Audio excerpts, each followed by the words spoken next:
weight, so that's good. Yeah, yeah. And how about you? Do you walk around on weight, or do you always? Not at all. You enjoy life. You enjoy life. Yep. Yeah, but I'm always in like shape and that. But I just cut a fair bit of weight. Like I'm sitting up around 72, so middleweight. Oh, okay. I'm sitting at 72 kilos, 71 kilos, so about middleweight. What's that? 160 something? What are they? 60? Yeah. 60 pounds, pretty much. Yeah. I always have to do the conversion on another phone. Like when you said you fell 2 meters off the ropes, I had to do the conversion. Oh, when you were saying that, I was like, oh man, what is this? I forgot all about that. Yeah. So 170. That's how you were able to take the fight with Tim TYSZU in 6 days, right? Like you were probably you are a madman, dude. You're a madman. How'd you do that? I wasn't, if people talk about that fight, I was not even in training and nothing for that fight, because the fight I had previously was at welterweight, which is 147. I fought Jack Brubaker, who's the number one here in Australia at the time, and I stepped up a weight class from, I was walking around at 140, like I was fighting at 140. I stepped up to welterweight to fight him because I couldn't get a fight in my weight. I beat him, and then I actually broke my left hand. I had a break in my hand, so I wasn't really training at all. Right. And I was barely doing nothing. I wasn't running. My fault. It is my fault. I wasn't running. I wasn't doing. I should have probably stayed in a bit better shape, but I did not kind of expect that kind of sort of phone call as well either. Yeah, but they rang up. Yeah, I think it was 7 days out. It was 7 days on the day. It was 7 or 8 days out from the fight. They rang and asked if we wanted to fight, and I pretty much said to Brendan, I was like, look, because he rang and asked me, he said, how's your hand feeling? I was like, oh, well, not good, obviously, and still a bit sore. And he's like, oh, well, good enough to fight Tim next week. And I was like, how much money are they offering?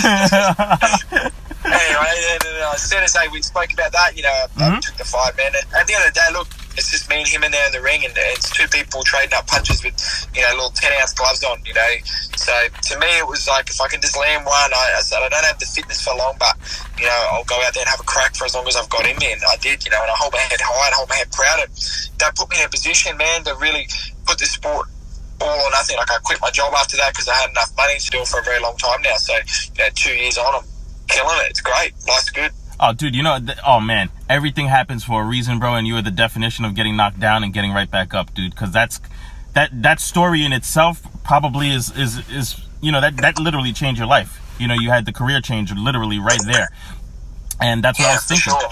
It's a job, you got to feed your family, you know what I mean? So nothing's wrong with going to, how much are they paying me? Yeah, you know what? You're a fighter. You could clip them and you could do, you'd be like...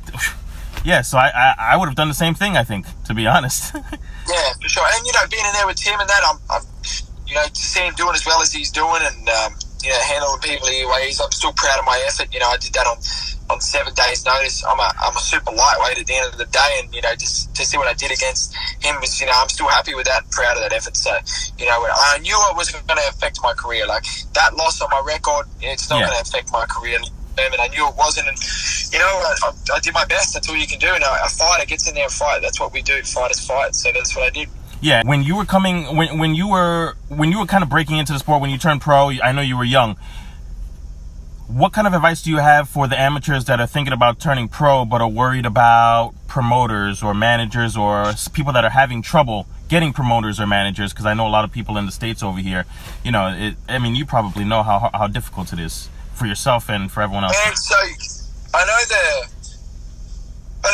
the scene is completely different over there than what it is here, with the amount of managers and the amount of promoters and percentages that they're allowed to take over there and what they can take here. And you see far too many boxers here get taken advantage of. They get offered a number that seems good to them at the time, or they get offered certain things that at that time where they've come from seems really, really good. But make sure you have good people around you and to guide you as well, people that have your best interests at heart, not their own.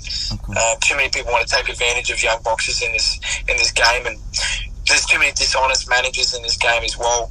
I'm very lucky, man. I have the best manager in the game. Brendan Smith, he's my trainer and manager. He does both of mine here, and I've never really... We've done our whole career, and Brendan's put on shows and that. He's promoted shows, but I've never had a promoter up until the point with Matchroom, which was how we wanted to do it. Too many want to sign as quick as they can with a promoter, and then they're locked in for 4 years, and they don't realize that there's other opportunities out there once you start winning bigger fights. And so just be careful who you're signing with and what percentages and how you do it. Make sure you have good people around you to guide you as well, and smart people that know what they're doing.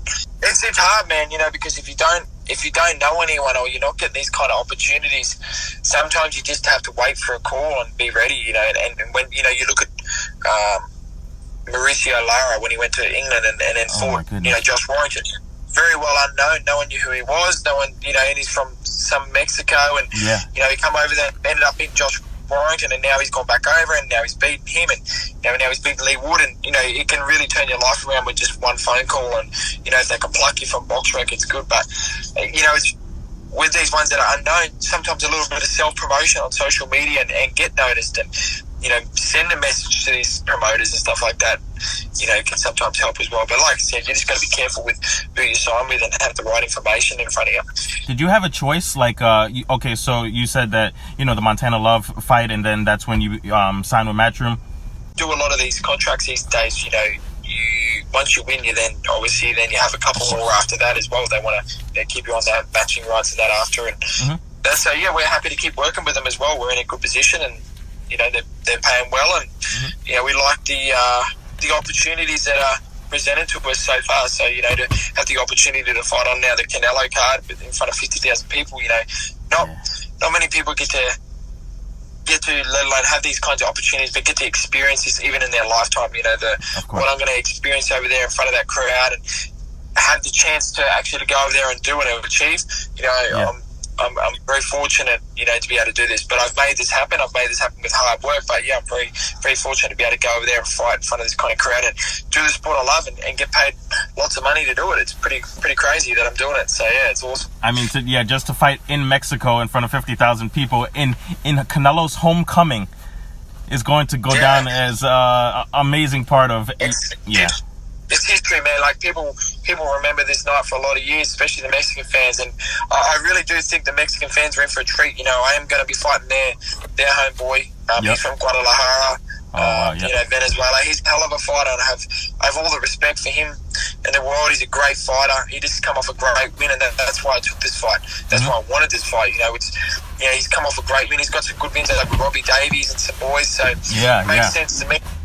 He's sitting high on box rec, and to get the opportunity to fight on this card, taking on a Mexican in Mexico on Cinco de Mayo, it's going to be a hard task. But look, this is the sort of task I love, and if I could silence 50,000 Mexicans, it's going to be pretty cool. But also too, I think they're going to walk out of there, and I'm going to gain 50,000 fans too, with the way I fight, my style, and the way I hold myself, and everything like that. I fight with everything I've got every time I get in that ring. So I think the Mexican fans are really going to love me and love my style, and I can't wait to put on a show for them all. And not only just them, but the whole world's going to be watching this event. So I'm looking to keep expanding my brand, keep expanding who I am, and keep improving on my legacy. This is just going to go down one of those things that I can show my kids that I've done, and it's going to be awesome.